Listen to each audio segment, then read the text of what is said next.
आज मैं खाली ओरली आपसे पूछूंगा और मैसेजेस आपसे करवाऊंगा, तो सिंपल वाला एग्जाम होगा आप सभी को। और ध्यान रखेंगे, कुछ लोगों को जब आंसर नहीं पता होता तो माइक खोलते ही नहीं है, तो उस स्थिति में आपका और हमारा सभी का टाइम वेस्ट होता है। तो उससे अच्छा ये रहता है आप माइक खोल के तुरंत बता दो कि हमें नहीं पता, ठीक है। इस चीज का ध्यान रखेंगे ताकि सब लोगों का टाइम बचे।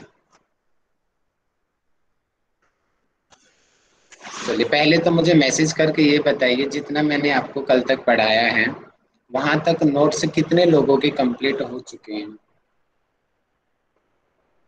बहुत जरूरी है, देखिए हम बहुत स्लो स्लो चल रहे हैं। अगर इस स्पीड में भी आप नोट्स नहीं बनाओगे तो फिर कुछ नहीं कहा जा सकता आपका। किरण जी के कंप्लीट है, शालिनी जी के कंप्लीट है, चितरंजन जी, संतोषी जी, ठीक है, पूजा जी, राधिका जी, मनिंदर जी, पुष्पा जी, कुंदन जी, कमला जी, एक का बाकी है, कोई बात नहीं, हो जाएगा वो भी। कुंदन जी, कोई बात नहीं, कुंदन जी, स्वाति जी, बाकी लोगों का नहीं कंप्लीट है क्या? 50% मैसेज भी नहीं आए अभी तक। ठीक है, इस चीज का थोड़ा ध्यान रखिए भैया, इतने स्लो चल रहे हैं तो अपने नोट्स तो बना लो कम से कम साथ साथ में। चलिए, तो मैसेज करके मुझे बताएंगे रिसर्च का मतलब क्या होता है, कमॉन। और मुझे तुरंत मुनिंदर साहू जी माइक खोल के मुझे बताएं रिसर्च का अर्थ क्या होता है।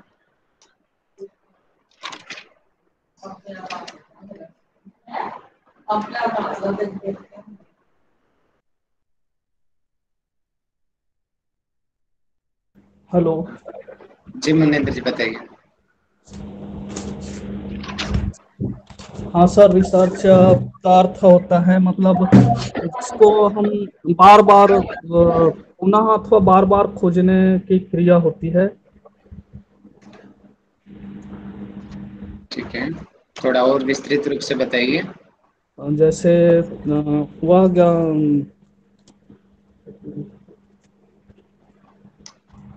नहीं बता पा रहे, पुष्पा जी मुझे बताएंगी।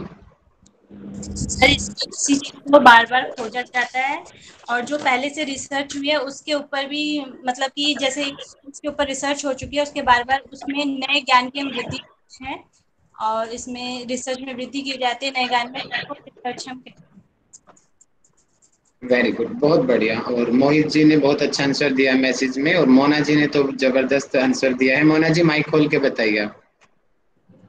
ये रिसर्च का अर्थ होता है जो हमारा पुराना ज्ञान है, जो नया ज्ञान है उसकी खोज करना और पुराने ज्ञान की पुष्टि करना। जो भी हमारा रिसर्च का टॉपिक है वो एकदम स्पष्ट होना चाहिए, इसी के अंदर हम बोल सकते हैं। वेरी गुड, और बहुत बढ़िया, इसमें बहुत कोई अच्छा हेर आपने। फेर का शब्द नहीं होना चाहिए। और जो रिसर्च है वो दो शब्दों का मिलकर बना है, री डन सर्च। बहुत बढ़िया, very good, thank you so much Monika ji, बहुत बढ़िया। नेक्स्ट मेरा क्वेश्चन है आप लोगों से, आप लोग मुझे बताएंगे कि परिणाम के आधार पर, मतलब कि on the basic of outcome की रिसर्च कितने प्रकार की बांटी गई हैं। मुझे बताएंगे नूरा निशा जी, परिणाम के आधार पर अनुसंधान को कितने भागों में बांटा जाता है, उनके नाम बताइए। नूरा निशा जी। सर शायद दो होती हैं, और शायद इंडक्टिव और डिडक्टिव। जी, सही है मयंक सर। जी, नहीं जी, चूक गया थोड़ा सा। मयंक जी मुझे बताएं। जी sir, according basis of outcome होते हैं सर, दो टाइप्स के होते हैं, एक होता है फंडामेंटल और एक होता है अप्लाइड रिसर्च। वेरी गुड, बहुत बढ़िया, वेरी गुड। अगला मुझे बताएंगे on the basic of objective, उद्देश्यों के आधार पे अनुसंधान के प्रकार। मुझे संतोषी चंदेल जी मुझे बताएं, उद्देश्यों के आधार पे अनुसंधान को कितने भागों में बांटा जाता है। सर हाँ सर, हाँ सर बता रही थी, मैं थोड़ा बाहर हूँ, मैं बता रही हूँ। सर ये पांच प्रकार का है। और डिस्क्रिप्शन है, एक्सप्लो एक्स एक्सप्लोरेटरी है। और सर बाकी याद नहीं है, मैं सिचुएशन ऐसे फंसी हूँ बाहर में तो। पूनम जी मुझे बताएं इसी क्वेश्चन को। वेरी गुड, मैसेज बहुत अच्छे आंसर आ रहे हैं मैसेज में। पूजा जी, हाँ, मीनाक्षी जी, कुंदन जी, बहुत सर बढ़िया। मुझे बोला सर। हाँ जी पूनम जी, आप ही हैं, बताइए हाँ, जी। Descriptive, correlation, explanatory, exploratory and experimental. Very good, बहुत बढ़िया बहुत बढ़िया। कमला नायक जी, डिस्क्रिप्टिव को कितने भागों में आगे डिवाइड किया गया है, बताएं मुझे। 3 भागों में सर। कौन कौन से भाग हैं वो? जी, इसमें होता है एक घटना के आधार पर, एक ऐतिहासिक होता है, एक विश्लेषणात्मक होता है, मतलब very ex post facto, historical और एनालिटिकल। वेरी गुड, बहुत अच्छा आपने बताया है। नेक्स्ट मुझे बताएंगे on the basic of logic. Swati ji मुझे बताएं। बाकी लोग मैसेज करें, मैं मैसेज देख रहा हूँ, बाकी बच्चे मैसेज सेंसर करें। मीनाक्षी जी वेरी गुड, बताइए जी। हेलो हेलो, जी मेरी स्वाति आवाज जी आ रही बोलो। है? आ रही है आवाज, आ हाँ, रही है, बताइए। दो टाइप्स होते हैं, डिडक्टिव और इंडक्टिव। वेरी गुड, बहुत बढ़िया। आगे मुझे बताएंगे स्टेप्स ऑफ रिसर्च। इसको डिटेल में मुझे कौन बता सकता है, डिटेल वाला हाथ उठाएं। मीनाक्षी जी, जी मीनाक्षी जी प्लीज चाहिए। सर सबसे पहले नॉर्मल बताऊं या फिर डायरेक्ट डिटेल बताऊं? पहले नॉर्मल बता दो, फिर डिटेल वाला बता दो। हाँ? Okay sir. सर नॉर्मल में जो है 7 होती है जनरली। तो पहले होता है कि हम सिलेक्ट करते हैं रिसर्च प्रॉब्लम को, मतलब रिसर्च क्वेश्चन बोलते हैं उसको, और ये क्वेश्चन, ये जो होता है वो हमारा ये प्रश्नात्मक होता है। फिर फॉर्मुलेशन ऑफ हाइपोथेसिस होती है। फिर रिसर्च की डिज़ाइन बनाते हैं, फिर डाटा कलेक्ट करते हैं, फिर जो कलेक्टेड डाटा है उसका एनालिसिस करते हैं।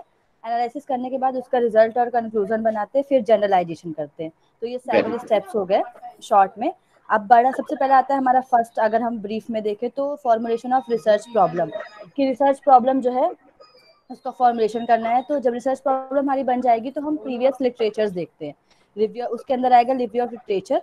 फिर उसके जो हमारे ऑब्जेक्टिव्स होते हैं उनको लिखेंगे, जो कि स्टेटमेंट फॉर्म में होते हैं ऑब्जेक्टिव्स। फिर आते हैं हमारी वेरिएबल्स आते हैं, और उनके कौन कौन से स्केल्स लगते हैं मेजरमेंट के वो। और हाइपोथेसिस का फॉर्मेशन होता है। यहाँ पर हाइपोथेसिस का जो फॉर्मेशन होता है वो क्वालिटेटिव वे पे होता है। वेरी फिर गुड, उसके वेरी गुड। बाद अब ये इससे आगे हमारा, क्वेश्चन, इससे आगे का आंसर मुझे मोहित जी बताएंगे। सेम क्वेश्चन, यहीं से आगे का बताएं मुझे स्टेप।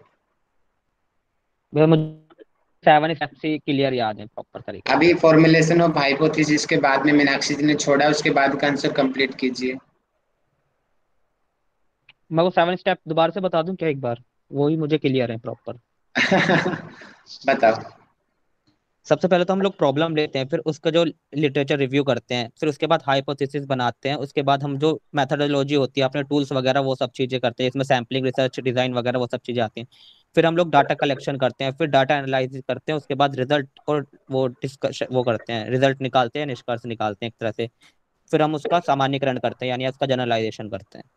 ठीक है, आपने अच्छा बताया, लेकिन डिटेल वाला जो मैं पूछना चाह रहा हूँ, हाथ उठाओ कौन बताएगा, जो मैंने मीनाक्षी जी को रोक दिया था बताने से। शालिनी जी बताइए। मीनाक्षी जी ने फर्स्ट स्टेप तक बताया था, और सेकंड स्टेप में होता है रिसर्च डिजाइन आता है उसमें। उसमें फिर हम प्रॉब्लम स्ट्रक्चर, मतलब जो समस्या होती है उसके स्ट्रक्चर एक तैयार करते हैं, संरचना तैयार करते हैं।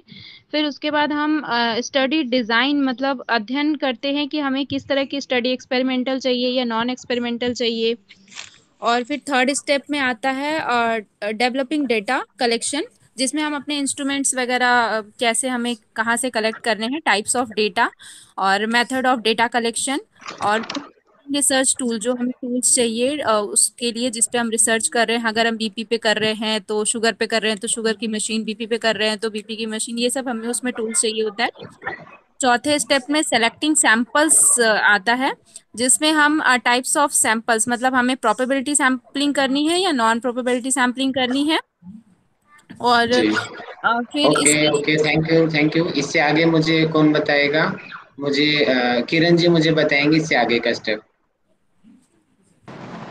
सर हमने सैम्पलिंग करने के बाद सर होता है कि राइटिंग का रिसर्च प्रपोजल, कि किस तरह से हमको लिखना है, कि क्यों ज़रूरत है उसकी, क्या बेनिफिट्स हैं, टाइप्स कौन से होते हैं, जस्टिफिकेशन भी देना होता है कि हम ये क्यों कर रहे हैं।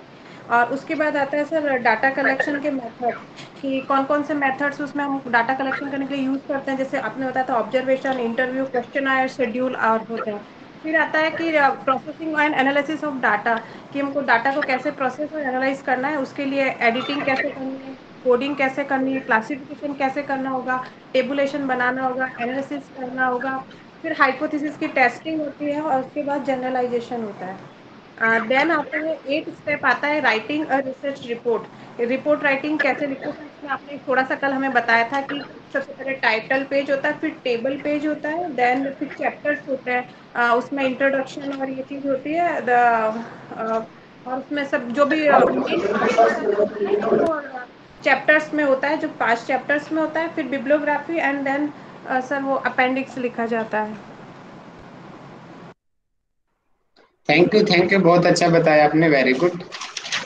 नेक्स्ट मुझे बताएंगे, मैसेज करेंगे पॉजिटिविज्म एंड के बारे में। मैसेज करें। हाँ जी पूजा जी, माइक खोल के बताएं मुझे। Okay sir, post positivism sir या पॉजिटिविज्म? पॉजिटिविज्म के बारे में बताइए। ओके ठीक है। जो आपका पॉजिटिविज्म होता है वो ज्यादातर आप देखेंगे वो कि साइंस को फॉलो करता है, साइंस के ऊपर डिपेंड करता है। और इसके साइंटिस्ट रहे हुए हैं कॉमेट करके थे। और इनका जो है 3 आई थिंक 2 या 3 उनके थ्योरीज थे। वो वर्क करते हैं आपका सर बहुत अच्छे से याद नहीं है, अभी भूल रही हूँ मैं थोड़ा सा। धर्मशास्त्र यानी धर्मशास्त्र जो भी है उनको फॉलो करते हैं वो। और तत्व मीमांसा, हाँ ठीक है, तत्व मीमांसा और विज्ञान और धर्मशास्त्र 3 चीजों को फॉलो करते हैं, ठीक है। और विज्ञान का जो भी रूल्स होते हैं वो वैज्ञानिक पक्ष को ज्यादा वैल्यू देते हैं।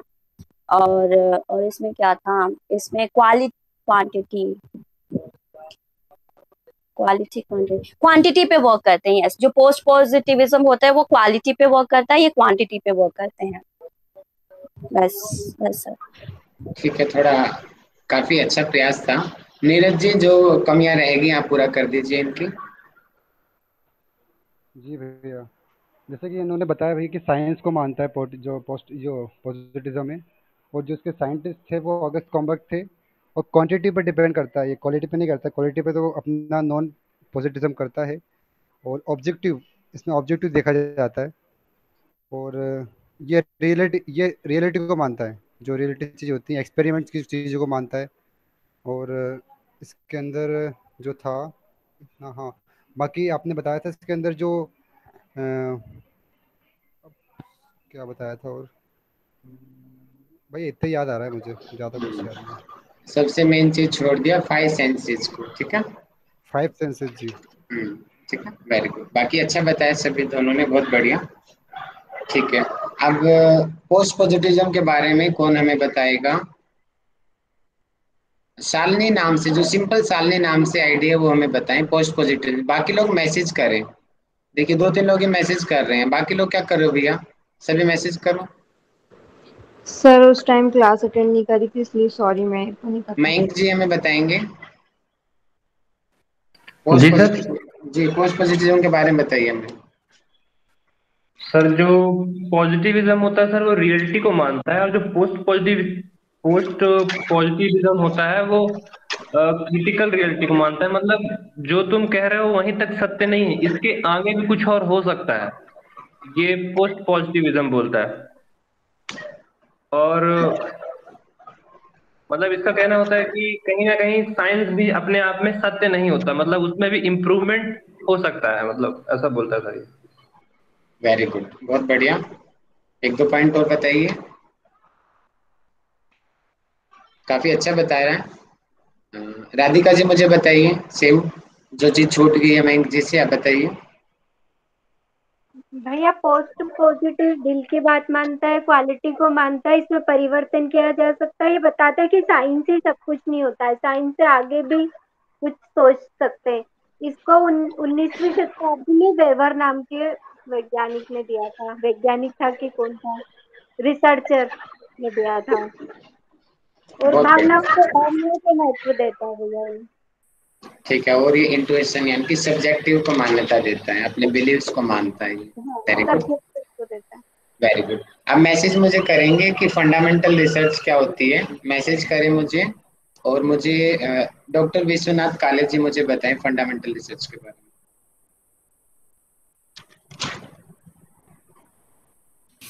फंडामेंटल रिसर्च जो होती है वो मूलभूत साइंस जो होता है उसमें होता है। इसमें जो चीज़ें मतलब लॉ बनाए जाते हैं, लॉ के लिए सर्च किया जाता है, और जो चीज़ें हैं मतलब जो अपने आसपास जो चीज़ें घट रही है उनका अध्ययन करके उससे उसमें से परस्पर संबंध से एक नया इक्वेशन, लॉ या ऐसे कुछ नई खोज करने का ये होता है, और इसको बेस बना के बाकी की लोग अप्लाइड स्टडी या दूसरे कुछ उसमें कर सकते हैं। 60-70 अच्छा बताया आपने, थोड़ा सा कंफ्यूज हो गए आप हल्का सा, बाकी ठीक है आपका आंसर। मेन चीज ये है कि फर्स्ट टाइम ये इन्वेंशन होती है, फर्स्ट टाइम चीजें की जाती है, सबसे मेन इसका ध्यान रखना। वेरी गुड, बहुत बढ़िया। अब मुझे बताएंगे आगे का डिस्क्रिप्टिव रिसर्च, मैसेज करेंगे डिस्क्रिप्टिव रिसर्च, और मुझे शालिनी योगा जी मुझे बताएं। जी, ये एक डिस्क्रिप्टिव मतलब एक कह सकते हैं कि हम रिपोर्टिंग टाइप कह सकते हैं इसको, कि एक मतलब क्या था, कैसे था, जो प्रश्नों का उत्तर का प्रयास करते हैं उसको डिस्क्रिप्टिव रिसर्च कह सकते हैं। जैसे सर्वे करते हैं ना हम लोग, उस टाइप्स में इसको कह ठीक है, सकते वेरी गुड, बहुत बढ़िया बहुत बढ़िया। एक्स पोस्ट फैक्टो के बारे में मुझे बताएंगे, मैसेज करेंगे। बहुत बढ़िया एमडी भाई जी, काफी अच्छे मैसेज कर रहे हैं आप। नीरज जी मिलेंगे, बहुत बढ़िया। Next question, x post facto के बारे में मुझे बताएं, और आशा रानी जी मुझे माइक खोल के बताएं, बाकी लोग मैसेज करें। X post facto research, Asha Rani ma'am बताएं। सर मैं आउट ऑफ स्टेशन हॉस्पिटल में हूँ इस समय। Okay ma'am, okay ma'am, okay, कोई बात नहीं, थैंक यू। मोना चतुर्वेदी जी बताएं मुझे। भैया मुझे इसमें डाउट है, आप हिंदी से बोल दोगे इसे क्या बोलते हैं? हिंदी में घटनोत्तर अनुसंधान कहते हैं। जो कोई घटना हुई होती है ना, उस पे हम शोध करते हैं। जैसे इसका उदाहरण हम ले सकते हैं कि जो पूर्व की घटनाएं हैं उसको भी ले सकते हैं, और जो नई की घटना है उसको भी ले सकते हैं। ये इसके बारे में मुझे ज्यादा क्लियर नहीं पता। उस दिन इतनी बहस हुई थी, पूजा जी ने इतने एग्जाम्पल दिए थे इसके ऊपर। क्लास में, इसलिए मुझे चलिए पूजा जी बताएंगे, इतने क्वेश्चन उठाए थे पूजा जी ने, बताएं Pooja ji. Ex post factor research.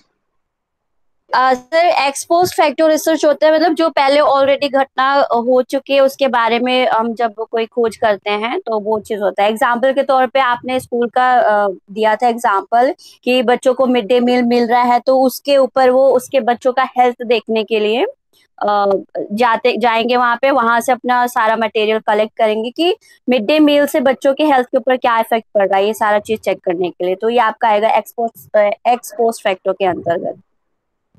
Very good, बहुत बढ़िया। मीनाक्षी जी थोड़ा और ऐड कर दीजिए, मुझे लग रहा है आप बोलना चाह रही हो, कुछ छूट रहा है, पूरा कर दीजिए उसको। तो ये सोसाइटी से रिलेट करता है ज्यादातर, सोसाइटी बिजनेस।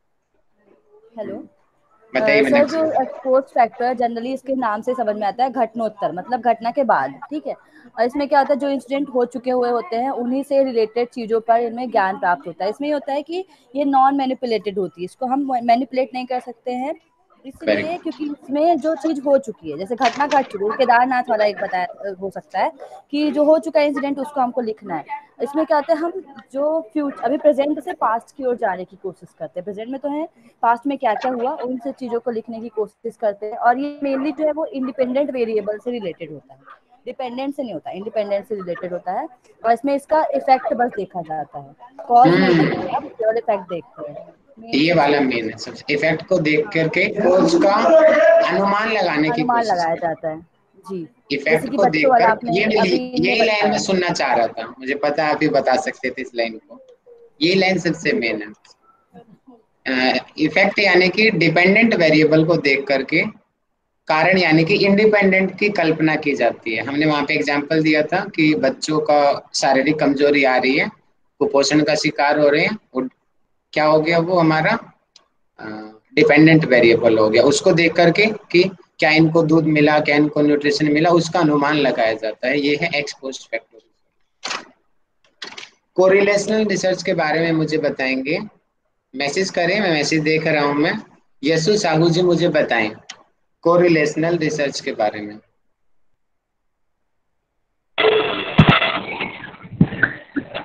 सर इसमें संबंध देखा जाता है, मतलब इसका नाम से ही स्पष्ट हो रहा है कि सहसंबंध, मतलब इसमें संबंध मतलब देखा जाता है। और सर इसमें एक आप पॉजिटिव और निगेटिव वाला भी शायद बताए थे इसमें आप। सर मुझे अच्छे से याद नहीं है बट। कोई बात नहीं, बताओ बताओ, पॉजिटिव बताओ क्या होता है। सर अगर जैसे हम एग्जाम्पल से याद नहीं आ रहा। बना लो बैठे बैठे, बना लो, इसमें क्या सोचना।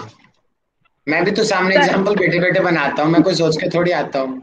सर आप एक वो बताए थे तो बवासीर वाला शायद कुछ बताए थे सर। अगर गर्म भोजन अगर हम खाते हैं तो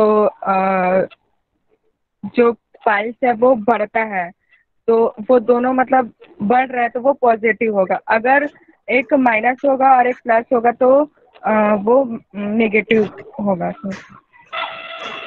ठीक है, अच्छा बता रही है MDY जिन्होंने टाइप किया है अनुलोम विलोम BP नेगेटिव, बहुत अच्छा बताया आपने। माइक खोल के बताया मुझे। कौन है, नीरज जी है या पूजा जी है, कौन है ये? जी भैया। जी नीरज जी बताइए। जी भैया। जी जी, अनुलोम विलोम और हाई बीपी नेगेटिव कोरिलेशन हुआ दोनों का। Very good. मेन किस चीज पे फोकस किया जाता है नीरज जी इसमें? कोरिलेशन में पॉजिटिव नेगेटिव को पहचानने का सबसे मेन चीज क्या है? सर इंडिपेंडेंट वेरिएबल मेन होता है चीज क्या? बताओ नीरज जी। दोनों के बीच में संबंध क्या है, इफेक्ट क्या होता वेरी गुड। रिलेशन देखना है, रिजल्ट नहीं देखना, ध्यान रखना इस चीज को। ठीक है, नेक्स्ट हम आगे बढ़ते हैं। अब मुझे बताएंगे inductive method and deductive method के बारे में। जयश्री उमरे जी मुझे माइक खोल के बताएं, बाकी लोग मैसेज करें इंडक्टिव एंड डिडक्टिव मेथड के बारे में। आप इंडक्टिव के बारे में भैया बता दीजिए इंडक्टिव जी। इंडक्टिव मेथड में ना हम small to high level like ज्ञात से अज्ञात तक जाते हैं। इंडक्टिव मेथड में अपन like small to big thing तक, और उसमें हिस्ट्री साइंस जैसे स्टडीज किया जाता है या एग्जाम्पल्स दिए जाते हैं, और इसमें मेहनत और टाइम ज्यादा लगता है। और इसके बिल्कुल अपोजिट डिडक्टिव मेथड है। यहाँ से बिग थिंग से लेके अपन स्मॉल तक आते हैं, और रूल और एग्जाम्पल्स को थोड़ा सबसाइड होता है, और मैथमेटिक्स लॉजिकल रीजनिंग अकाउंट ये सब इसमें आ जाता है। वेरी गुड, बहुत अच्छा आपने बताया, वेरी गुड। अच्छा, मुझे मैसेज करेंगे कि इंडक्टिव और डिडक्टिव में सबसे ज्यादा लर्निंग किस में होती है? एक्चुअल लर्निंग इंडक्टिव में होती है डिडक्टिव में होती है? मैसेज करें। Very good. मीनाक्षी जी का सबसे पहले आया है। मीनाक्षी जी बताइए क्यों? सर आपने इसे एग्जाम्पल दिया था कि जैसे हमें अगर खाना बनाना है, रोटी बनानी है, ठीक है हम खुद उसमें कितना आटा लगेगा, कितना पानी डालना है, सब कुछ हम अपने अकॉर्डिंग करेंगे, तो हम उसमें चीजों को सीख रहे हैं 1 by 1 सीक्वेंस से। तो जिसमें हम ज्यादा तरीके से खुद से सीखेंगे तो वो ज्यादा, बाकी पकाए से बेटर है खुद पकाओ, तो खुद पका रहे इसमें तो ज्यादा लर्निंग होगी। चलो, एक बात हो ना हो, मेरी लाइफ के बारे में आप लोग सारे जान गए हो। हाँ वेरी गुड। अगला मुझे सर बताएंगे। बताइए पूनम मैम। सर इसमें खुद के नोट्स बनाना और रेडी नोट्स यूज करना ये भी हो सकता है।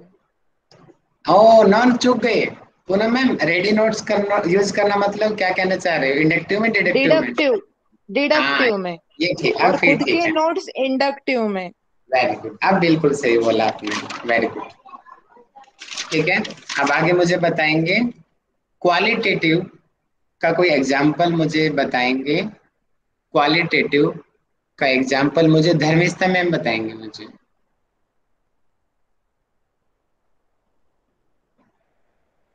हाँ जी सर। जी, क्वालिटेटिव रिसर्च के बारे में बताइए। क्वालिटेटिव रिसर्च में उसमें गुणात्मक अनुसंधान का बात की होती है।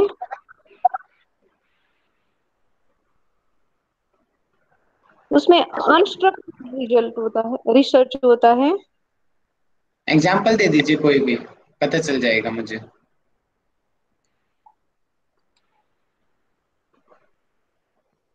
कंफ्यूज हो गए? हाँ जी। चित्ररंजन साहू जी मुझे बताइए। हाँ सर, ये क्वालिटी पर ये बेस्ड होता है सर इसमें ये, और इसे हम नंबर से बता नहीं सकते कि कितना है करके। ये इंडक्टिव मेथड के अंतर्गत आता है ये, और ये सब्जेक्टिव होता है सर ये। और ये ज़्यादातर ये प्रोजेक्ट में, ऐसा प्रोजेक्ट ये ज़्यादा विश्वसनीयता होता है सर इसमें, और ये हाइपोथेसिस बनाने में सहायक होता है ये, और जो पोस्ट पॉजिटिविज्म के अंतर्गत आता है। ठीक है, ये इसकी वैधता होती है, लेकिन विश्वसनीयता की बात करते हैं ना, जब हम साइंटिफिक तरीके की बात करते हैं तो वहां पे ध्यान रखना क्वांटिटी को ही हमेशा रिलायबल माना जाता है, इस चीज का ध्यान रखना। एग्जाम्पल मैं बोलूं? जी पूनम मैम बताइए। राहुल जी बहुत ब्रिलियंट है, ये क्वालिटेटिव का एग्जाम्पल। और क्वांटिटी का दीजिए इसी में एग्जाम्पल। राहुल जी को जीआरएफ में इतने मार्क्स आए, ये वेरी गुड। क्वांटिटी। यानी कि जहाँ पे न्यूमेरिकल वैल्यू हो तो वो क्वांटिटी, और जहाँ पे न्यूमेरिकल वैल्यू कल्पना भी नहीं की जा सकती। कितना इंटेलिजेंट! अरे अरे, इंटेलिजेंस में चूक गए पूनम मैम। मैंने बताया था बुद्धि का नापन किया जा सकता है, थोड़ा सा चूक गए आप, लेकिन हाँ, आपका बुद्धि का किया। हार्ड वर्किंग बोल सकते सर, हार्ड वर्किंग है। हार्ड वर्किंग या प्रेम, दया, गुस्सा, मैं कितना गुस्सा हूँ, मैं कितना आपसे प्रेम करता हूँ, हाँ। ये चीज बताई नहीं जा सकती, अनुमान दिया जा सकता है ना। Very good. जी सर, जी सर। बहुत बढ़िया। इम्पेरिकल रिसर्च के बारे में मुझे बताएं। इम्पेरिकल रिसर्च के बारे में मुझे बताएंगे भारती माली जी।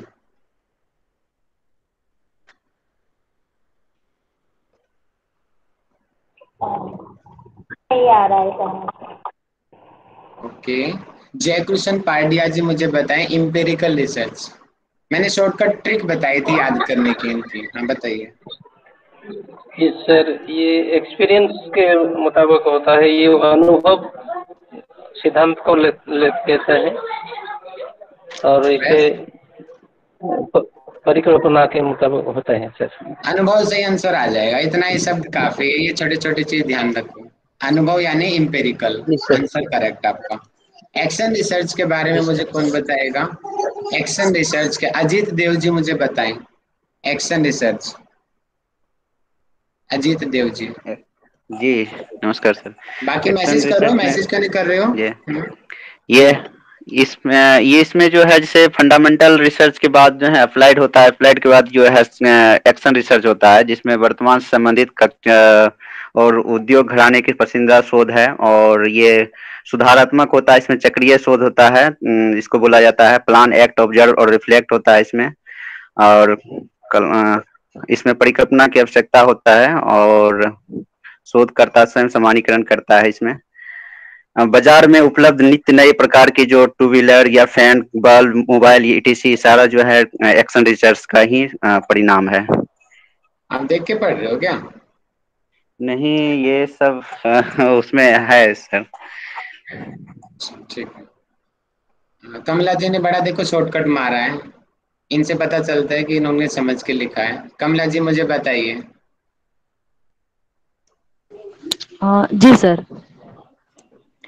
जी, इसमें इसको मतलब सर्कुलर रिसर्च भी बोला जाता है। इसमें प्लान, एक्ट, ऑब्जर्वेशन और रिफ्लेक्ट करके इसमें ये चक्र चलता रहता है। ये इमीडिएट जो प्रॉब्लम रहती है ना, उसके ऊपर इसको किया लिया जाता है ये, और इसमें सुधार और संशोधन भी किया जा सकता है, और यह मौलिक जो समस्याएं जो रहती है ना, उनको मतलब तुरंत इसमें हम एक्शन करके उसको सुधार सकते हैं। Very good. Case study method के बारे में मुझे बताएंगे। केस स्टडी के बारे में स्वाति जी मुझे बताएं, केस स्टडी मेथड क्या होता है?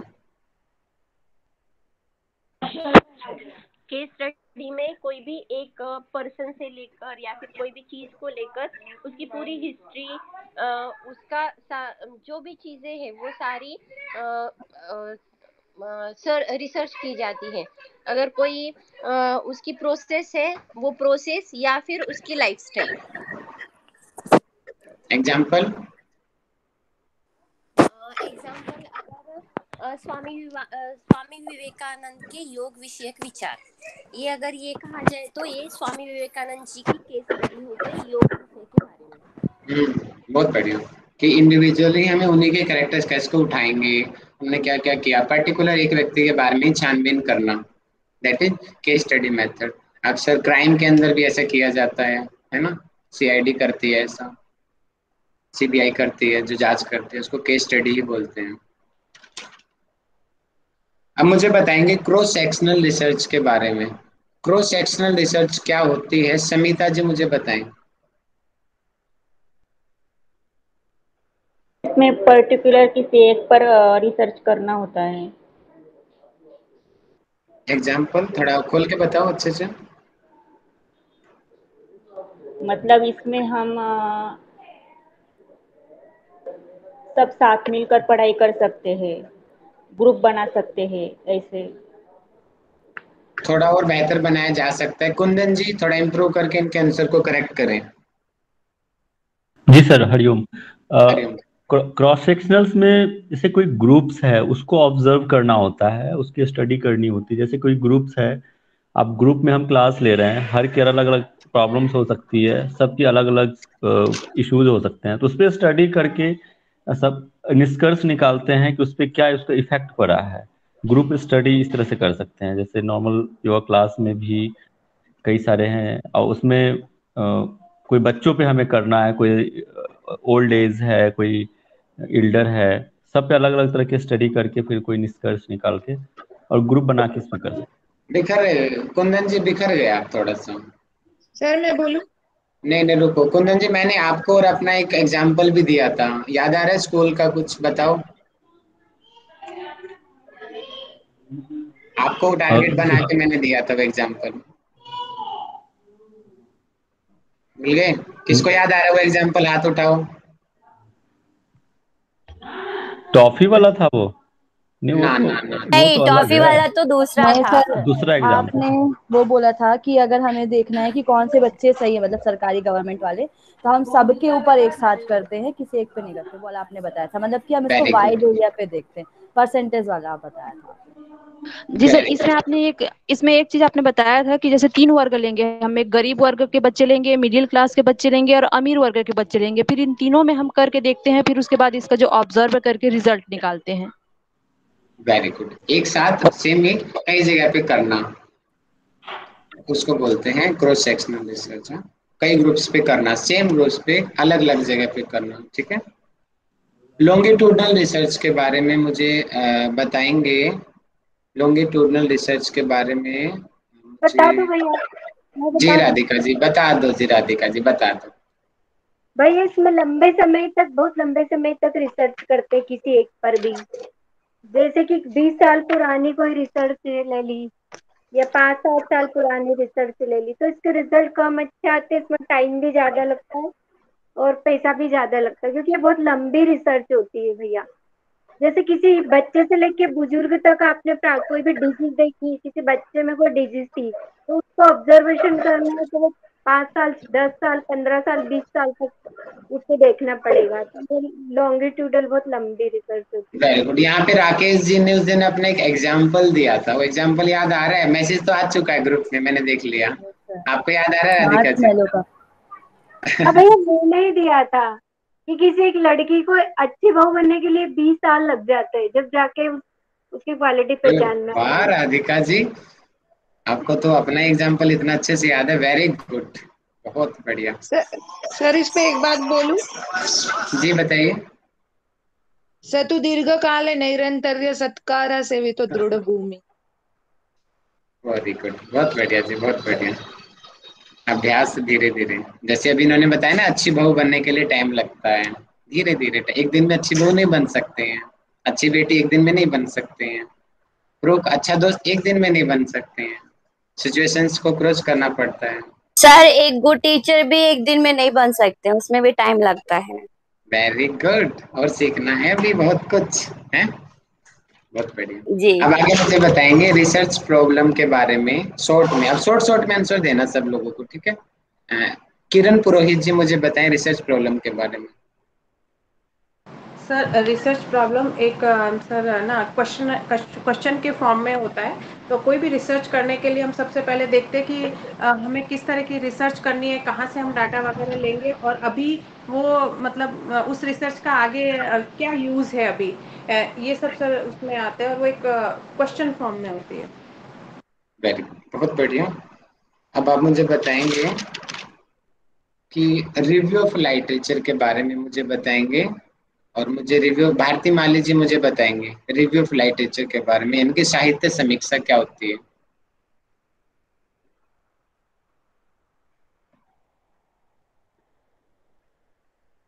अजीत देव जी मुझे बताएं।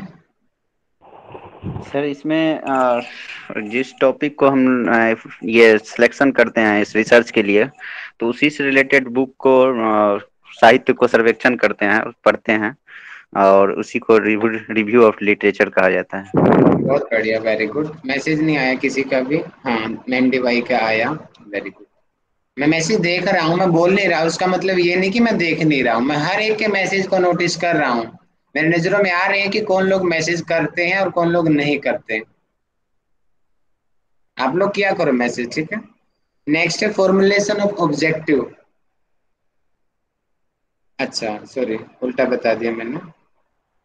चलो छोड़ो इसको, छोड़ो छोड़ो। वेरिएबल्स के बारे में मुझे बताएंगे, वेरिएबल्स क्या होते हैं ये मुझे बताएंगे पुष्पा जी। जिसमें परिवर्तन होता रहता है सर, जो परिवर्तनशील होते हैं उसे हम वेरिएबल कहते हैं। वेरिएबल दो प्रकार के होते हैं, एक होता है इंडिपेंडेंट और एक होता है डिपेंडेंट। अच्छा पुष्पा जी, सेम क्वेश्चन, क्या इंडिपेंडेंट डिपेंडेंट के अलावा भी वेरिएबल होते हैं या दो ही होते हैं? इसके अलावा भी होते हैं सर। तो फिर आपने दो ही क्यों बोला? इन दो होते हैं। अच्छा फिर ठीक है, चलो ओके, फिर हम मान लेते हैं आपकी बात। किरण जी, पुरोहित जी कुछ कह रहे हो आप, बताएं। नहीं सर, वो ऐसे ही गलती से दबा। ओके जी, चलो मैसेज करो, जितने ज्यादा किसको याद है देखते हैं। वेरिएबल्स नेम टाइप करो सभी एक साथ। ज्यादा वेरिएबल्स कौन बता सकता है? जो सबसे पहले बताएगा वो माइक खोल के बोलेगा। कमॉन,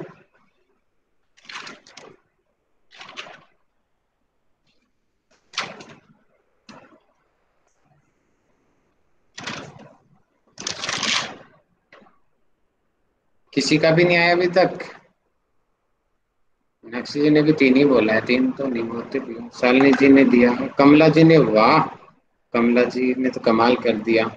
मीनाक्षी जी ने भी कमाल कर दिया। बाकी लोग भी आओ भैया, शालिनी, कमला, मीनाक्षी, बार बार यही लोग सामने आ रहे हैं। कुंदन जी ने भी बोला है, कोशिश किया है, वेरी गुड। चलिए तो कमला जी आप रुको, MDY का भी आया है, दोनों MDY का है, तो मैं नीरज जी को बोलना चाहूंगा। नीरज जी मुझे बताएंगे।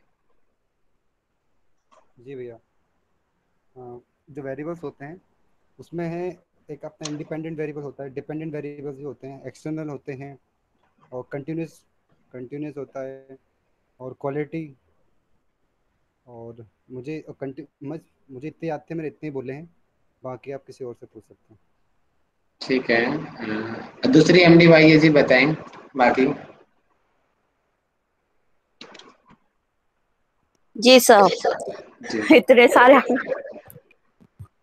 ओके ठीक है सर। एक जो आपका स्वतंत्र वेरिएबल होता है, ठीक है, यानी इंडिपेंडेंट वेरिएबल, जिसको हम लोग चेंज करते हैं, कुछ भी उसको हम मॉडिफाई कर सकते हैं, जो जिसका इफेक्ट हमको दिखता है डिपेंडेंट वेरिएबल्स के ऊपर, तो वो डिपेंडेंट वेरिएबल हो जाता है।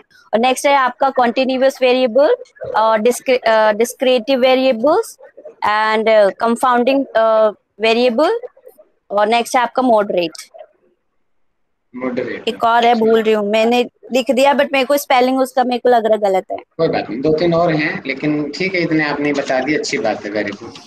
अब मुझे इंडिपेंडेंट इंडिपेंडेंट वेरिएबल का एक एग्जाम्पल मैसेज करके बताएं, और फिर उस मैसेज में से मैं काउंटर क्वेश्चन पूछूंगा। कम ऑन, सबसे पहले कौन करेगा? Message message message, come on. Meenakshi ji ने बताया, चलो मीनाक्षी जी माइक खोल दो। इफेक्ट ऑफ नाड़ी शुद्धि प्राणायाम ऑन स्ट्रेस। एक्सप्लेन करो इंडिपेंडेंट एंड डिपेंडेंट को यहाँ पर। सर इसमें इफेक्ट ऑफ पूछा है, तो जब जब जनरली पूछ लिया इफेक्ट ऑफ, तो मतलब किसी के ऊपर इफेक्ट पड़ रहा होगा, तो इफेक्ट ऑफ नाड़ी शुद्धि प्राणायाम ऑन स्ट्रेस पूछा है, तो स्ट्रेस यहाँ पर जो डिपेंडेंट है और जो नाड़ी शुद्धि है वो इंडिपेंडेंट वेरिएबल है। वेरी गुड, बहुत बढ़िया बहुत बढ़िया। अब मुझे सेम क्वेश्चन मैं यशु साहू जी से पूछूंगा कि नाड़ी शुद्धि इंडिपेंडेंट क्यों है? सर क्योंकि उसको हम घटा बढ़ा सकते हैं, हम अपने हिसाब से उसको। बहुत बढ़िया। अब सेम क्वेश्चन मेरा मैं पूछता हूँ, सेम क्वेश्चन चितरंजन साहू जी से, स्ट्रेस डिपेंडेंट क्यों है? इससे सर, इसमें हम लोग मैनिपुलेट नहीं कर रहे हैं, इस पर प्रभाव देख रहे हैं हम लोग। वेरी गुड, बहुत अच्छा आपने बताया। अब मुझे बताएंगे एक्सटर्नल वेरिएबल यानी कि जो बाह्य चर क्या होते हैं, उसकी डेफिनेशंस मुझे राधिका जी बताएंगे।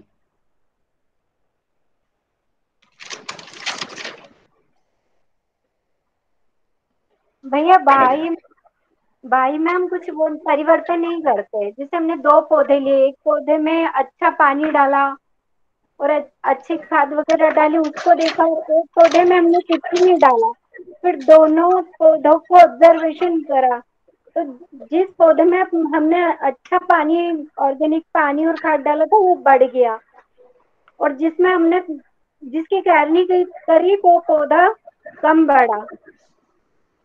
तो इसमें एक्सटर्नल क्या हुआ? एक्सटर्नल भैया इंडिपेंडेंट डाला ना सर, बाहर मीनाक्षी जी ने टाइप किया है हमारी रिसर्च पे। वेरी वेरी गुड मीनाक्षी जी। शालिनी जी वेरी गुड। चितरंजन जी वेरी गुड। चितरंजन जी माइक खोल के बताइए। हाँ सर, ये जो एक्सटर्नल जो वेरिएबल होता है सर, ये बाहर से अटैक करता है, ये हमारे जो रिसर्च है उससे संबंधित नहीं रखता है सर। यहाँ इसे हम नियंत्रित कर सकते हैं मेरे ख्याल से, है ना सर। जैसे एग्जांपल आपने दिया था सर कि सूर्य नमस्कार से मोटापा पर प्रभाव का अध्ययन करना, तो हमने सूर्य नमस्कार तो करा दिया, लेकिन उसके दिनचर्या को तो हम चेंज नहीं कर सकते, उसके आहार को चेंज नहीं कर सकते, उसके मनोदशा को हम चेंज नहीं कर सकते, वो अलग होगा। तो इस प्रकार से जो जो चर हैं ये एक्सटर्नल वेरिएबल्स कहलाते हैं सर। अच्छा, एक्सटर्नल वेरिएबल को एक स्पेशली नाम दिया गया है, वो नाम मुझे कौन बताएगा? पेपर में आया हुआ है क्वेश्चन। मोना जी बाह्यचर बोल, बाह्यचर। ना ना ना ना, एक है जबरदस्त नाम है कुछ और बताएं। मैं क्या कहना चाहता हूँ, कार्य के आधार पे है वो, उसका नाम वो कोई भी बताओ। रिलेवेंट है क्या? वो भी ठीक है। और बताओ नाम, और क्या बोलते हैं?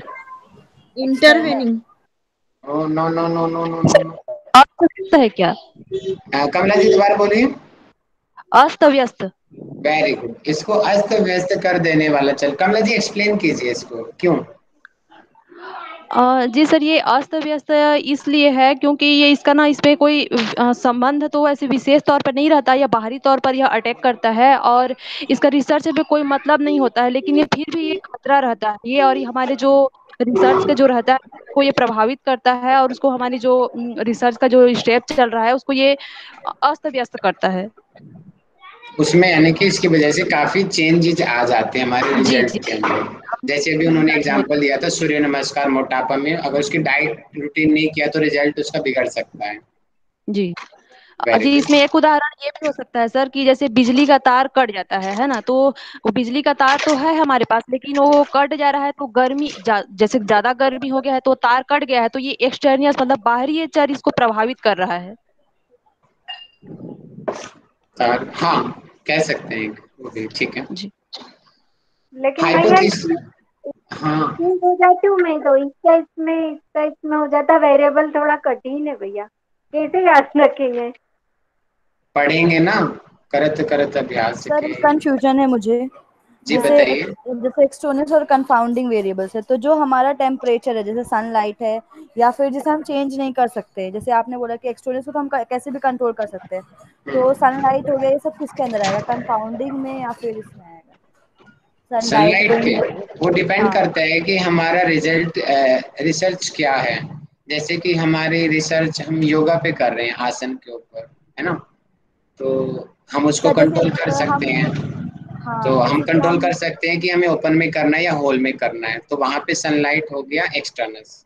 अगर हमारी कोई रिसर्च जैसे कि पेड़ पौधों पे होनी है तो मजबूरी है कि पेड़ पौधे तो भैया ओपन में ही हो सकते हैं, वहां पे फिर वो कंपाउंडिंग हो जाएगा। ठीक है।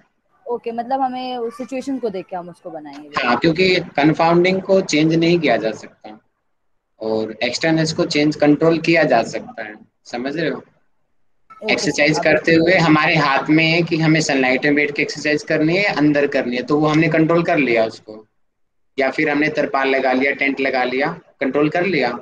लेकिन उसको सिचुएशन को वहां पे सनलाइट तेज हो गई है, आंधी तूफान बाढ़ आ गई है, तो उसको क्योंकि वो तो ओपन के अंदर ही है, वो तो फिर इसको बिगाड़ देगा उसके रिजल्ट को, वो कंफाउंडिंग हो जाएगा। Okay. Hello sir. Hello hello जी मयंक जी बोलिए।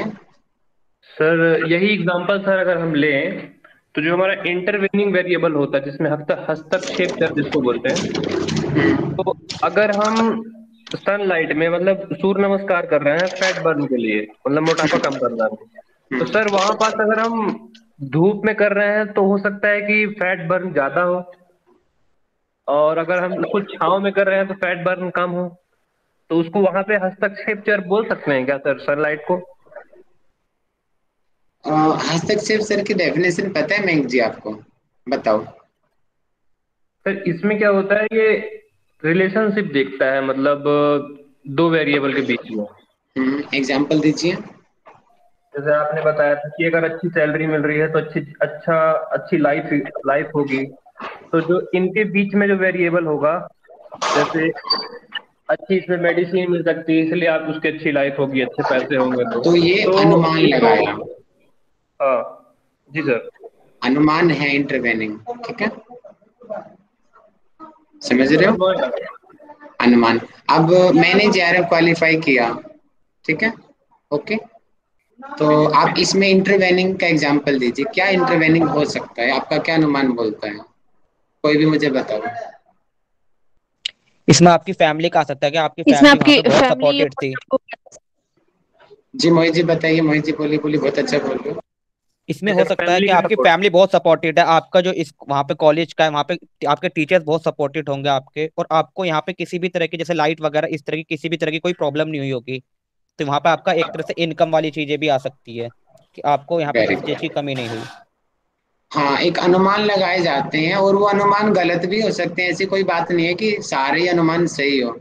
जैसे भी मैं मोहित जी ने बताया कि सारे स्पोर्टिव होंगे, कोई जरूरी नहीं है, लेकिन ज्यादातर पॉइंट सही थे। ओके, ज्यादातर सही अनुमान ही लगते हैं उसमें, तो उसको इंटरवेनिंग कहते हैं और उनका बहुत बड़ा रोल होता है। और आज मैं क्वेश्चन ही कर लूँ तो अच्छे तरीके से ठीक रहेगा, क्योंकि अभी मैं छोड़ूंगा तो आधे छूट जाएंगे हमारे। आज मैं क्वेश्चन ही कर लेता हूँ। ठीक है, मॉडरेटर वेरिएबल के बारे में बताइए। मॉडरेटर वेरिएबल के बारे में मुझे बताएंगे कुंदन जी, मुझे बताएंगे मॉडरेटर वेरिएबल के बारे में। हाँ सर। हेलो। वो जी। सर ये मॉडरेटर वेरिएबल जो है एक कह सकते हैं बीच वाले का काम करता है। जैसे कि दो लोगों के बीच झगड़ा हो रहा है और बीच में कोई आ रहा है उसको बचाने के लिए, तो इन्फ्लुएंसर के जैसे काम करता है कि दोनों को भाई समझा बुझा के भाई अलग कर लो, मतलब एज ए इन्फ्लुएंसर के रूप में देख सकते हैं, मॉडरेटर कहते हैं ना। और जैसे कि 50-50 सही है। 50-50 सही बता रहे हो आप, फिर लेकिन उलझ रहे हो। उदाहरण में एग्जाम्पल में कंफ्यूज कर रहे हो। दूसरा एग्जाम्पल दो सर, तो इसको चेंज करो। मैं नाम से थोड़ा जोड़ के कह रहा था इसी मॉडरेटर। एग्जाम्पल को थोड़ा इम्प्रूव कौन कर सकता है? झगड़े वाले एग्जाम्पल को इसी से कौन बता सकता है? इसको बताओ। इसको मैं कर सकता हूँ भैया, क्योंकि अगर कोई जगह दो जगह झगड़ा हो रहा है, अगर किसी लोगों के बीच में झगड़ा हो रहा है, तो जरूरी नहीं है कि वहां पे वो आपस में ही लड़ रहे हो, कोई बीच में आके उसको कर सकता है, कोई बीच वेरी में आके कोई गुड। कुछ चीज बोल दे, तो वहां पे उसका भी उतना ही रोल हो सकता है, इंडिपेंडेंट की तरह वो भी काम कर सकता है वहां पर। मतलब वेरी घी, गुड। आग में घी डालने वाली बात। हाँ, ये हुआ ना, अब आपके कंसेप्ट क्लियर है, आपने रट्टा नहीं मारा, इससे अब मुझे विश्वास हो रहा है कि देखो मोहित जी ने रट्टा नहीं मारा है, क्योंकि ऐसा एग्जाम्पल है कि किताब में नहीं मिलेगा। मैंने अभी मेरे दिमाग में आया और अभी मैंने पूछ लिया, और मोहित जी ने कितना करेक्ट आंसर दिया है, जहाँ पे दोनों की बराबर भूमिका होती है, जैसे कि कोच की और प्लेयर की होती है। खेलते प्लेयर हैं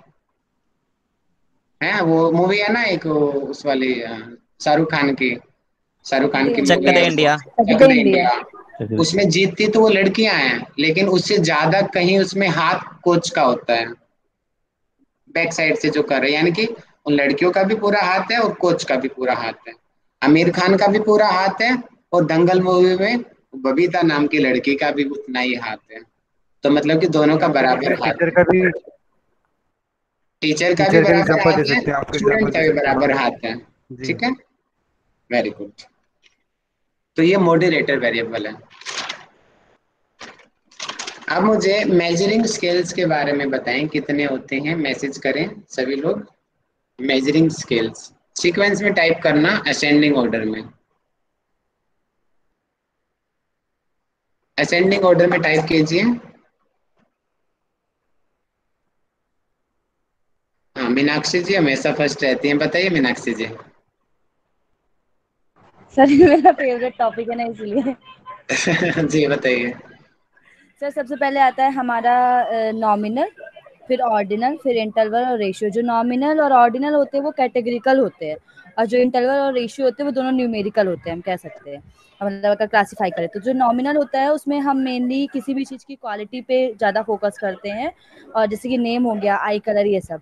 फिर इसका जो ऑर्डिनल होता है उसमें हम नेम और रैंक दोनों पे बेस करता है, ये दोनों चीज़ें बताता है।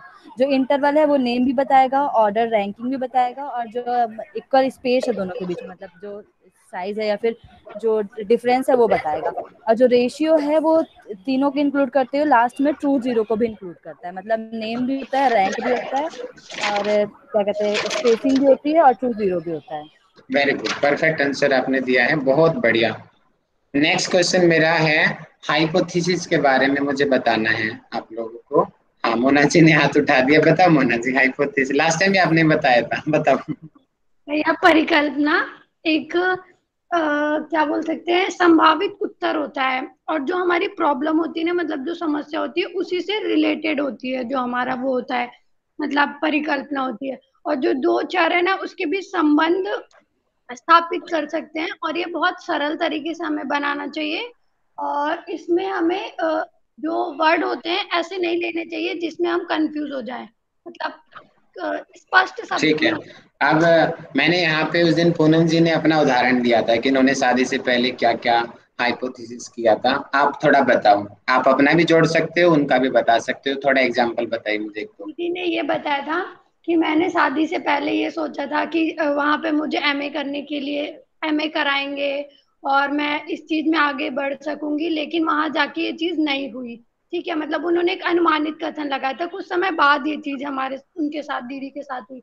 जैसे मैं एक अनुमान लगाऊं कि आज मैं बहुत अच्छा योग करती हूँ और मेरी शादी अभी हुई नहीं है, तो मैं अनुमान लगा रही हूँ कि शादी के बाद भी मुझे अच्छा योग करने के लिए मिलेगा, और मुझे स्पोर्ट्स में बहुत इंटरेस्ट है तो खेलने के लिए मिलेगा। लेकिन जब मैं वहां गई तो कुछ समय तक मेरे साथ ये चीजें नहीं घटी। मैं कुछ चीजों तक उस चीज के बारे में सोचती रही कि मेरे सपने ऐसे ही रह गए जो मैंने अनुमानित कथन लिया था, कुछ समय बाद पूरे होंगे, इसीलिए। वेरी गुड, इसका मतलब ये है कि हाइपोथेसिस सही भी हो सकती है और हाइपोथेसिस गलत भी हो सकती है, कि आपने सोचा कि आपके हस्बैंड आपका सपोर्ट करेंगे, वो सपोर्टिव भी हो सकते हैं और सपोर्ट नहीं भी कर सकते हैं। मतलब कि हाइपोथेसिस को कैंसिल भी किया जा सकता है, कि इसी 100% श्योर नहीं हो सकती हाइपोथेसिस, लेकिन काफी हद तक मदद करती है। सिंपल भाषा में आपने बताया था कि जो सोचा जाता है मतलब रिसर्च करने से पहले, उसे भी हाइपोथेसिस कह सकते हैं नॉर्मली लैंग्वेज में जो कल्पनाएं की जाती है, सोचा तो रिसर्च डिजाइन भी जाता है, लेकिन वो सिस्टमेटिकली होता है और वो सही होता है, लेकिन ये अनसिस्टमेटिकली तरीके से सोचा जाता है, तो इसको बिना जांचा हुआ बोलते हैं। रिसर्च डिजाइन तो जांचा हुआ होता है, ये बिना जांचा हुआ ज्ञान होता है, कल्पनाएं होती बट भैया कल्पनाएं तो अलग हो जाती हैं, हाइपोथेसिस अलग है, कल्पनाएं अलग है ना। कल्पनाएं का तो कोई आधार ही नहीं होता। लेकिन एक डायरेक्शन होती है इसमें, कि हमें रिसर्च के बेसिस पे उस डायरेक्शन मिल जाती है उस कल्पना को। सर ये बोल सकते हैं कि फॉर्मल स्टेटमेंट है किसी भी चीज का, एक्सपेक्टेड आंसर, मतलब हम कुछ ना कुछ एक्सपेक्ट तो कर रहे हैं ना, उसका फॉर्मल स्टेटमेंट दे दी कि वो हो सकता है। जैसे दीदी का एग्जांपल था कि शादी बाद मुझे पढ़ाई करनी, तो शायद हो जाए, ऐसा वो सोच रही थी पहले, तो एक्सपेक्टेड आंसर हो सकता है। तो मतलब फॉर्मल स्टेटमेंट हो सकता है किसी भी एक्सपेक्टेड आंसर का। क्योंकि कल्पनाएं तो बहुत सारी कल्पनाएं ऐसी होती हैं कि जिनका कोई मतलब ही नहीं होता, लेकिन परिकल्पनाएं जो होती है उनको तो हम रियलिटी में ला सकते हैं किसी भी चीज के थ्रू। तो कल्पनाएं अलग हो जाती हैं और परिकल्पनाएं अलग हो जाती हैं भैया, है ना। और मीनाक्षी जी मैं थोड़ा सा इम्प्रूव करना चाहूंगा, मुझे लगता है कि वहाँ पे फॉर्मल नहीं आना चाहिए, क्योंकि हर चीज के बारे में वहाँ पे हम एक बार पॉजिटिव सोचते हैं, एक बार नेगेटिव सोचते हैं, एक बार हम सोचते हैं कि सर 2 यहाँ महीने पर बाद। फॉर्मल मतलब ये हुआ कि जैसे चीजें बनती हैं वो अप्रूव नहीं की गई हैं। फॉर्मल मतलब यहाँ पर ये फॉर्मल स्टेटमेंट मतलब कि जनरली हम कुछ तथ्य दे दिए और ये हो सकता है, जैसे कि आप बोले कि मुझे केदारनाथ जाना है, वहाँ ठंड हो, तो शायद हो शायद ना हो, तो वैसा फॉर्मल स्टेटमेंट यहाँ पर ऐसा हो भी सकता है।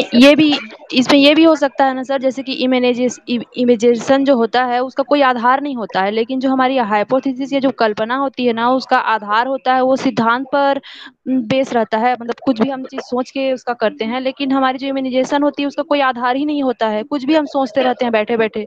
लेकिन जब हम हाइपोथेसिस करते हैं तो उसमें हम जो टॉपिक लिए हैं उसके संबंध में हम सोचते हैं और अपना आधार रखते हैं उसमें।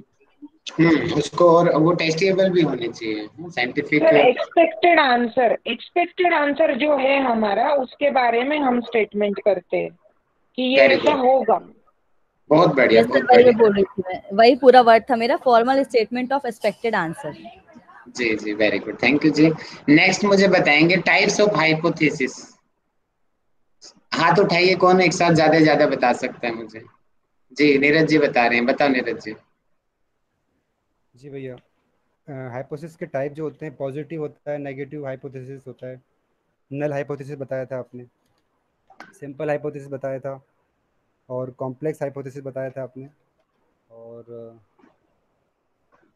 यूनिवर्सल हाइपोथेसिस, और और कौन सा था, अल्टरनेट हाइपोथेसिस था, statistical hypothesis, analytical hypothesis. Very good, बहुत आपने अच्छा बता दिया, वेरी गुड। अब मुझे बताएंगे नल हाइपोथेसिस के बारे में। पूजा मिश्रा जी मुझे बताएं नल हाइपोथेसिस क्या होता है।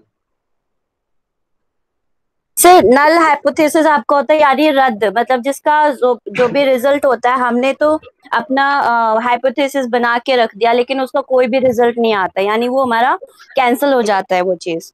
और अभी आपने कल भी हम लोगों को समझाया था कि हमको एक ऐसा अपना तैयार करना होता है, प्रपोजल तैयार करना होता है, नहीं सर ने बताया था कि उसमें हमको नल प्रूफ करना होता है। एग्जाम्पल दीजिए।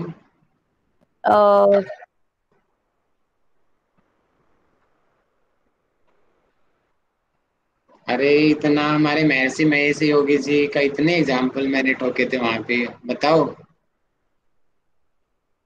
सर जहाँ थायराइड के पे बारे में, विशुद्धि चक्र के इतने एग्जाम्पल दिए थे, बताओ कुछ तो बताओ। जी सर, मतलब जहाँ पे हमारा मतलब हम अंदाजा भी नहीं लगा सकते कि मतलब वो रिजल्ट मिल सकता है हमको, जैसे कि योगा अभ्यास करने से या फिर प्राणायाम का लगातार अभ्यास करने से हमारी कुंडलिनी जागृत हो जाएगी, इसके बारे में हम गैस नहीं कर सकते, हम आइडिया नहीं लगा सकते। तो यहाँ पे आई थिंक यही होगा। सर मैं बताऊं? पूजा जी दोबारा बताओ। सर योगाभ्यास के द्वारा चक्रों के बारे में जानना।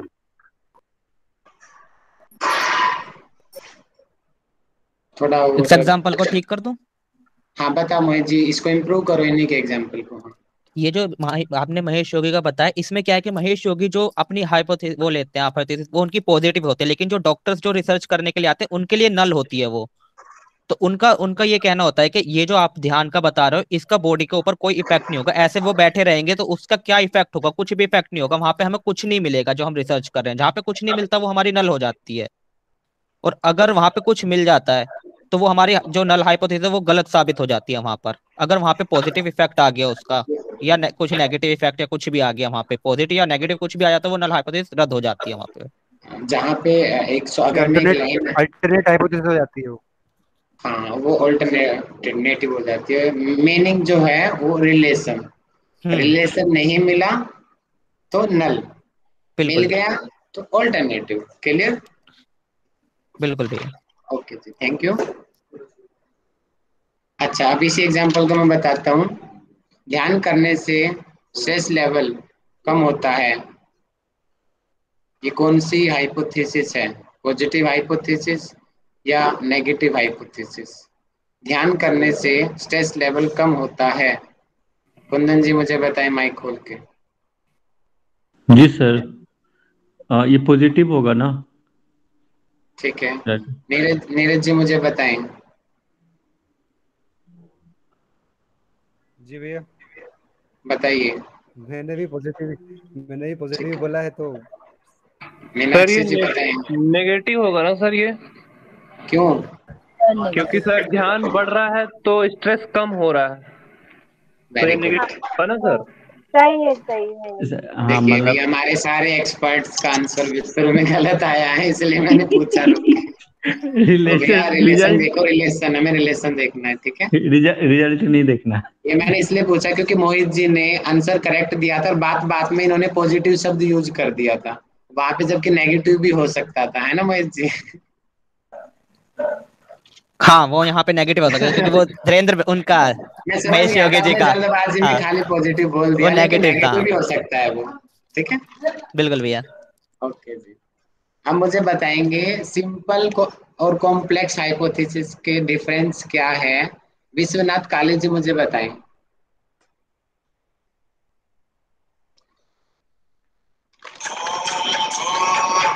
सर थोड़ा बिजी। अरे विश्वनाथ जी, कमाल कर दिया आपने। हाँ, पुष्पा जी मुझे बताइए। सर सिंपल हाइपोथेसिस में 2 चरण और जो कॉम्प्लेक्स हाइपोथेसिस होती है उसमें 2 से अधिक चरों का जब हम यूज करते हैं या सोचते हैं, कल्पना करते हैं, उसे हम कॉम्प्लेक्स हाइपोथेसिस। एग्जाम्पल? जैसे किशोरावस्था में ताड़ासन करने से लंबाई अरे में नया वृद्धि। एग्जाम्पल दो, घिसे पिटे मेरे वाले एग्जाम्पल मत ठोका करो मेरे कोई। नया एग्जाम्पल सोचो, कुछ नया करो। सभी लोग सेम वही, मुझे अच्छा नहीं लगता। Good night good night good night, कुछ नया हो। स्वीट नाइट, टोमेटो नाइट, नया बताओ कुछ।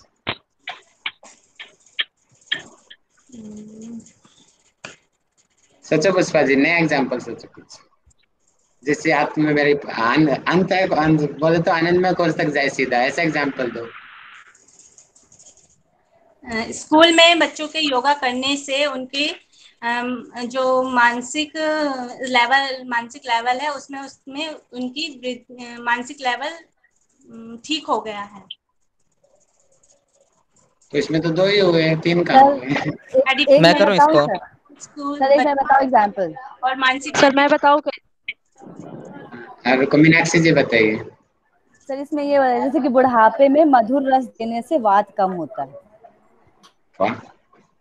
और योगियों का बिल्कुल, और मधुर रस वाली चीजें लेने से बुढ़ापा कम होता है। और योगियों वात का कम होता जीवन परिचय पढ़ने से बच्चों का ना व्यक्तित्व अच्छा होता है, बच्चों के ऊपर स्पेशली आ गया क्योंकि जीवन परिचय, बच्चे और और व्यक्तित्व। चरित्र, तीन हो गए ना वेरिएबल। वेरी गुड, बहुत बढ़िया मोहित जी, वेरी गुड। मीनाक्षी जी आपने दिया था वृद्धावस्था, वात और मधु, है ना? मधुर रस।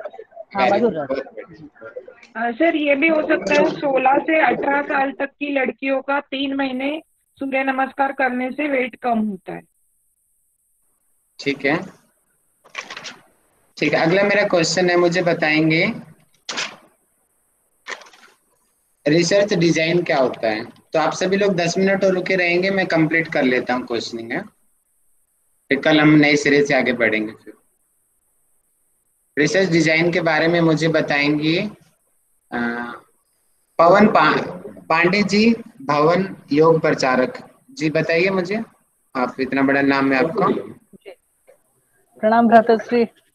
वो वही ब्लूप्रिंट का मैंने एग्जांपल दिया था कि जिस प्रकार से पतंजलि योग दर्शन को लेकर के। अरे आप ही ने दिया था उस दिन, मैंने इतनी तारीफ किया था ना। बता दो जी, अपना एग्जाम्पल दोबारा से चिपका दो वही। जी जी, बस उसी में से मैं चिपकाना चाहूंगा कि अष्टांग योग को भी जिस प्रकार से श्रृंखला में लाया गया है कि पहले हम यम को ही पालन करना चाहिए, है ना। उसके बाद नियम, यम अहिंसा सत्यस्तेय ब्रह्मचर्य परिग्रह, उसको अगर हम पालन करते हैं फिर हमारा नियम भी पालन होता है। एक श्रृंखला बंध है ये। फिर उसके बाद आसन, प्राणायाम, मुद्रा आदि सप्तांग योग का पालन करेंगे तभी हमें समाधि की प्राप्ति होगी, अन्यथा हमें समाधि की प्राप्ति नहीं हो सकती। समापत्ति का भी ध्यान रखना है, समाधि के हर एक अंग प्रत्यंग का भी ध्यान रखना है।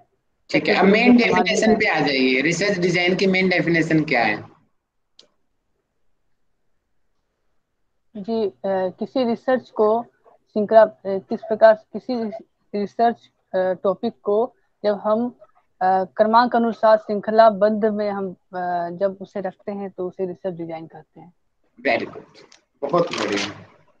फ्रेमवर्क भी इसको बोलते हैं किसी भी रिसर्च का। ठीक है, ठीक है। ये मैं आश्चर्य हो जा रहा हूँ क्योंकि सभी इतने अच्छे से उत्तर दे रहे हैं, सभी पढ़ के आए हैं, मैं चुपचाप इस ग्रुप में बैठा हूँ। कोई नहीं पढ़ के आया, मुझे भी पता है ना मेरे लोग कितने पानी में यहाँ तक डूबे हुए हैं। मेरी क्लास के लोग कोई नहीं पढ़ के आया, इनमें से एक दो लोग होंगे जो पढ़ के आया होगा, है ना? मुझे डिपार्टमेंट से कुछ टॉपिक मिला है, मुझे एक रिसर्च करने के लिए बोला गया था, ये रिसर्च का टॉपिक के लिए, और हमें जो रिसर्च का फॉर्मेट सिखाया गया है वो है कि फॉर्मेट में मुझे यही बताया गया कि आप library research, experimental research and observation research, तो इस आधार पर जो जो भी है किस तरह से हमें डेफिनेशन देना है, किस प्रकार से हमें रिव्यू ऑफ एंशिएंट टेक्स्ट को करना है, प्रेजेंट स्टडी करना है, ये सब के बारे में बता रहे थे, मैं प्रोफेसर बता रहे थे डिपार्टमेंट के, और बताया कि आप एक कोई अच्छा सा टॉपिक लीजिए, उसे पबमेड में चेक कीजिए। बस रिसर्च के लिए बस इतना ही मैं सीख रहा था, और सडनली मैं आप लोगों से जुड़ा हूँ और अभी सुन ही रहा हूँ कि हाँ, रिसर्च के इतना वास्ट टॉपिक्स है, मुझे तो बहुत कुछ सीखना है अभी। कोई बात नहीं, आप हमारे सारे रिकॉर्ड किया गया है हमने, आप रिकॉर्डिंग से सीरियल से सीख लेना। और रिकॉर्डिंग का सबसे बड़ा फायदा है ना, हमने अब देखना एक चीज को, हम वहाँ पे सीरियल नंबर डाल रहे हैं, तो आप सीरियल नंबर से पूरी हमारी लेक्चर्स को सीक्वेंस में सुन सकते हो। ठीक है, ठीक है। अब मुझे बताएंगे एक्सपेरिमेंटल रिसर्च के बारे में। हाथ उठाओ, कौन बता सकता है एक्सपेरिमेंटल रिसर्च के बारे में? दो तीन लोग गिने चुने बार बार सामने आ रहे हो। और आओ सामने, हाथ उठाओ और लोग। जयश्री उमरे जी, मुझे बताइए। बाकी मैसेज एक्सपेरिमेंटल रिसर्च मतलब अपन 2 ग्रुप बनाते हैं और एक पे रिसर्च उन पे जो ट्रायल करते हैं, जैसे 10 बच्चों पे हमने सूर्य नमस्कार किया तो वो हमारा एक्सपेरिमेंट हो गया। थोड़ा और बेहतर बताया जा सकता है, बताइए थोड़ा और खोल के। हाँ, अच्छा तो बता रहे समझ हो। लो हमको थायराइड है ना, तो जो कोई पेशेंट्स है उनका थायराइड भी है, डायबिटीज है, हम उनको सिर्फ ऊंचाई प्राणायाम करा रहे हैं और कुछ आसन करा रहे, तो ये वो हमारा एक्सपेरिमेंट हो गया, और हम उसको देखेंगे कि तो डायबिटीज पे कितना रिजल्ट आ रहा है या उन पे भी कुछ फर्क पड़ रहा है कि नहीं पड़ रहा है, ऐसे। कुछ सही है, और कुछ आंसर सही है, लेकिन थायराइड बेस्ट वाला आंसर नहीं आया अभी। बेस्ट वाला आंसर कितने दिनों में मैं कह रहा हूँ कुछ परसेंट सही है, 30-40% आंसर सही है आपका, लेकिन मेन आंसर नहीं आया आपका अभी। कुंदन जी बताएंगे मेन आंसर। मैसेज में बहुत लोगों ने बता दिया, वेरी गुड। जी पूजा सर। जी, कुंदन जी, राधिका जी, मीनाक्षी जी, वेरी गुड। हाँ कुंदन जी बोलिए। सर देखिए, एक्सपेरिमेंटल रिसर्च में क्या होता है कि इसमें दो वेरिएबल्स के बीच में हम उस बीच में आपसी संबंध को देखते हैं, और फिर इसको भी दो ग्रुप में, जैसे कि हम एक्सपेरिमेंट को बांटा हुआ है, जैसे एक्सपेरिमेंटल और एक कंट्रोल लिया गया। उस पे हम एक्सपेरिमेंटल पे हम उसमें चेंजेस कर सकते हैं, बट कंट्रोल में हम कोई चेंज नहीं कर सकते हैं, उसको एज इट इज रहने देते हैं, और हम एक्सपेरिमेंट पे ही चेंज कर सकते हैं, उस पे इफेक्ट को देख सकते हैं कि उस पे इफेक्ट क्या पड़ा है, क्या नहीं पड़ा। तो ये हमारा एक्सपेरिमेंटल रिसर्च डिजाइन के अंतर्गत होता है। और उसको भी एक्सपेरिमेंटल में भी आपने उसके बताया था सर, रेंडमली और फैक्टोरियल रिसर्च डिजाइन, है ना? रेंडमली लेना और फिर उसको एक टुकड़ों में बांट करके इसको रिसर्च वेरी करना। गुड, बहुत अच्छा, बहुत बढ़िया आपने बता दिया, वेरी गुड। अब मुझे बताएंगे रो डाटा क्या होता है? रो डाटा, रो डाटा। पूजा मिश्रा जी आ जाओ, आप रो डाटा पे वर्क कर रहे हो ना, बता दो। और आज आपने काम किया नहीं, कल का रो डाटा मैंने दिया था आपको। सर मैं भूल गई सर, हाँ, बिल्कुल बताओ। भी टाइम नहीं मिला, मतलब मैं अपने सीट से हिली भी नहीं हूँ आज। एक नए काम मिल जाता है मुझे। चलो सर अभी रो लास्ट डाटा में डांस कराएंगे ना, फिर हिल जाना है। नहीं चलो सर, बताओ। बिल्कुल नहीं, मैं नहीं सर। बताओ रो डाटा क्या होता है? सर रो डाटा होता है जो कि मतलब सिस्टमेटिक वे में नहीं होता, बस हमको वो इंफॉर्मेशन मिल जाता है। मतलब हम जो भी चाहते हैं उससे रिलेटेड हमें जो भी जानकारी मिलती है, मतलब सिस्टमेटिक वे में नहीं होता, एक फ्रेम में नहीं होता है। रेंडमली हमने बस किसी प्लेस पे गए और हमने पूरा अपना डाटा वहां से ले लिया। जैसे आपने कल अनाउंस किया था, कल ही था शायद, हाँ, कि सभी मार्क्स देंगे। हमारे जो 4 टीचर्स है उन्होंने कैसा परफॉर्म दिया, तो जो सब लोगों ने मिक्स करके अपना अपना वहाँ पे फीडबैक दिया, वो मेरे तक आया। अभी उसको मैं सिस्टमेटिक वे में कर लूंगी तो हमारा प्राइमरी डाटा के अंतर्गत आ जाएगा। Very good. और सेकेंडरी डाटा के बारे में मुझे समिता जी बताएंगी। सर इस सेकेंडरी डाटा डाटा। में जो, हाँ, जो हमने जो रिसर्च किया है वो पूरा रिसर्च होने के बाद सब उस सेकेंडरी डाटा में आता है, पूरा थीसिस आता है उसमें। थोड़ा और बताइए, कुछ मजा नहीं आया। जो हमारा डाटा है वो हम दूसरों को यूज करने के लिए देते हैं। थोड़ा थोड़ा सही है, थोड़ा और बेहतर बताया जा सकता। मोना जी बताइए।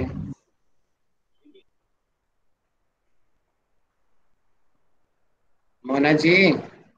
हाँ भैया, इसमें आपने उदाहरण दिया था कि जैसे मेरे नोट्स और हम लोग यूज कर रहे हैं, मतलब आपके नोट जो हम यूज कर रहे हैं हमारे लिए सेकेंडरी होगा, क्योंकि जो आपके नोट्स हैं आप चेंजेस कर सकते हो, मतलब जोड़ सकते हो, घटा सकते हो, लेकिन हम उस चीज में कोई जोड़ घटा नहीं सकते हैं, इसलिए वो हमारे लिए सेकेंडरी होगा।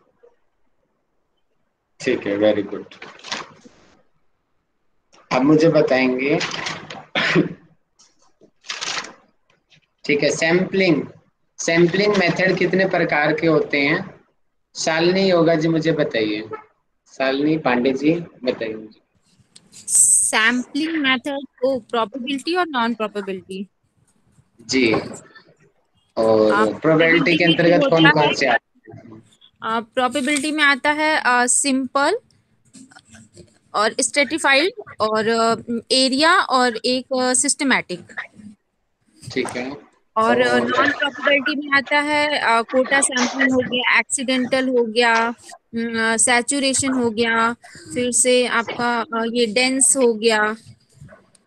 ये सब नॉन प्रोबेबिलिटी में आता है। प्रोबेबिलिटी में जो होती है वो जो हम जैसे उसमें भेदभाव की संभावना कम होती है, लेकिन नॉन प्रोबेबिलिटी में भेदभाव की संभावना ज्यादा होती है। जैसे आपने डायरेक्टली हाथ रखा कि इनको बताना है, आपने आंख बंद किया और उनपे कर दिया कि इनको बताना है। नॉन प्रोबेबिलिटी में होता है कि आप अपने फ्रेंड से पूछ सकते हो, रोल नंबर आपको पता है नाम से कि इस रोल नंबर का इंसान ये है, तो आप अगर रोल नंबर बोलोगे तो आपको पता है कि ये इंसान है। कोई हमारी क्लास में आ रहा है, उसको रोल नंबर वाइज नहीं पता है कि ये नाम किसका है, तो वो डायरेक्टली रोल नंबर बोलेगा, वो प्रोबेबिलिटी है, उसको पता नहीं है कि इस रोल नंबर पे कौन है। वेरी गुड, बहुत बढ़िया, बहुत अच्छा आपने बताया। ठीक है, अब मुझे बताएं। पूजा जी भाग गई, पता था उनसे पूछूंगा, भाग गई। ठीक है, अब मुझे बताएंगे स्ट्रेटिफाइड रैंडम सैम्पलिंग। तो अपने नीरज जी बचे हैं, नीरज जी आप बता दो फिर एम डिवाइस से। तो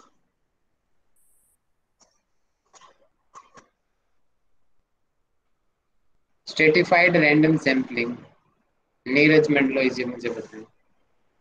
जी भैया, इसमें सब ग्रुप बनाए जाते हैं। पहले ग्रुप बनाए जाते हैं, फिर उसमें भी सब ग्रुप बनाए जाते हैं। Very good. अब मुझे बताएंगे कोटा सैम्पलिंग के बारे में, मोहित जी।